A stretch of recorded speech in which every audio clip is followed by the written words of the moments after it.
Alright guys, today's episode is actually sponsored by Mr. Cat.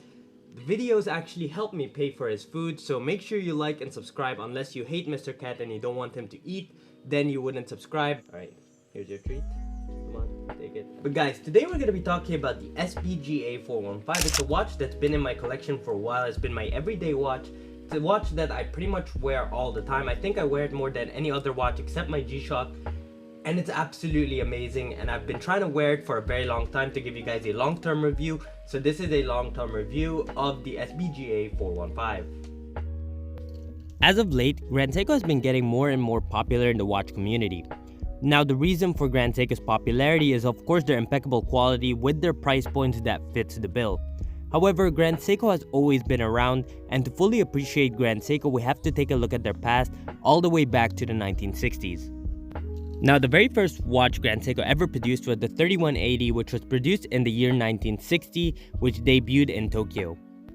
Now, that watch was actually produced in the Suwa factory. Now, what the Suwa factory is basically Seikosha, which was Seiko's name back in the day. They created two factories, Daini and Suwa. Basically promoting rivalry between the factory rather than competing with the Swiss, they decided to compete with themselves.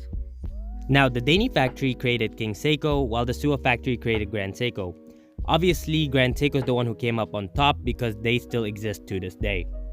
Now, here's the best part about the competition.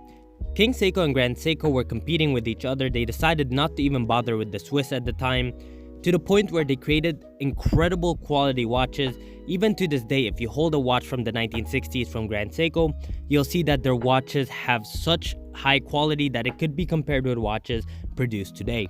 Now, fast forward to 1967 when Grand Seiko created the 62GS. I wouldn't necessarily call this a faithful reissue to the 62GS, but the watch is definitely inspired by that watch.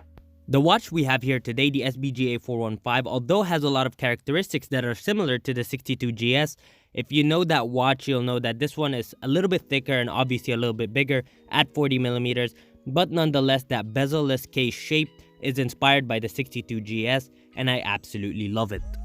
Now let's take a closer look at this watch, the SBGA 415. This is the winter edition from their Seasons collection created for the USA market. So out of the entire collection, we've actually taken a look at all the collection, the summer, the fall, and the spring. This one is my absolute favorite, and you can probably see why.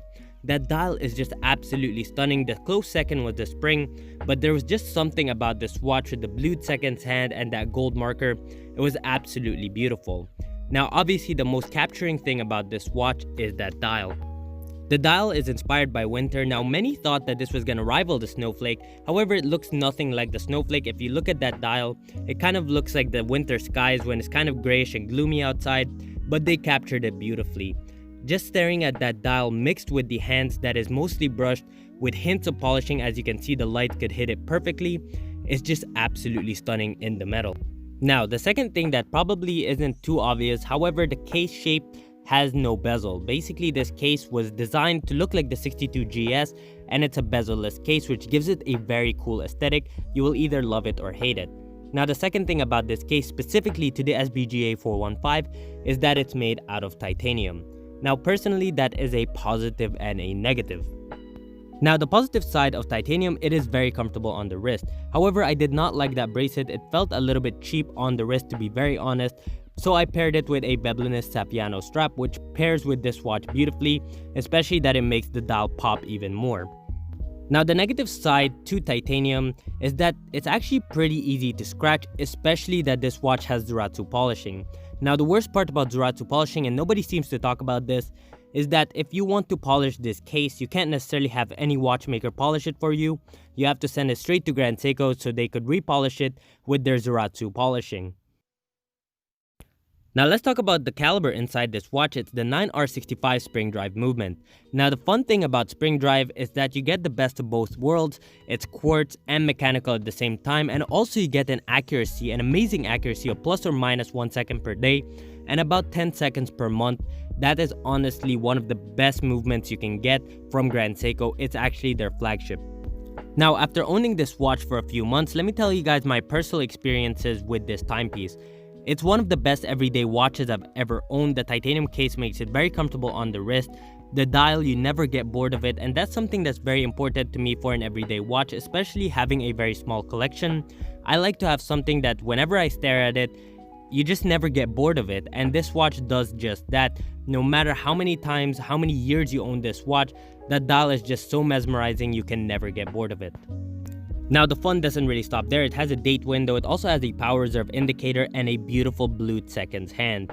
All of that made this honestly one of my favorite everyday watches I've ever owned. There's just something so beautiful about this watch. I really wish that they put the winter edition in stainless steel, to be very honest. I would have liked it on the bracelet.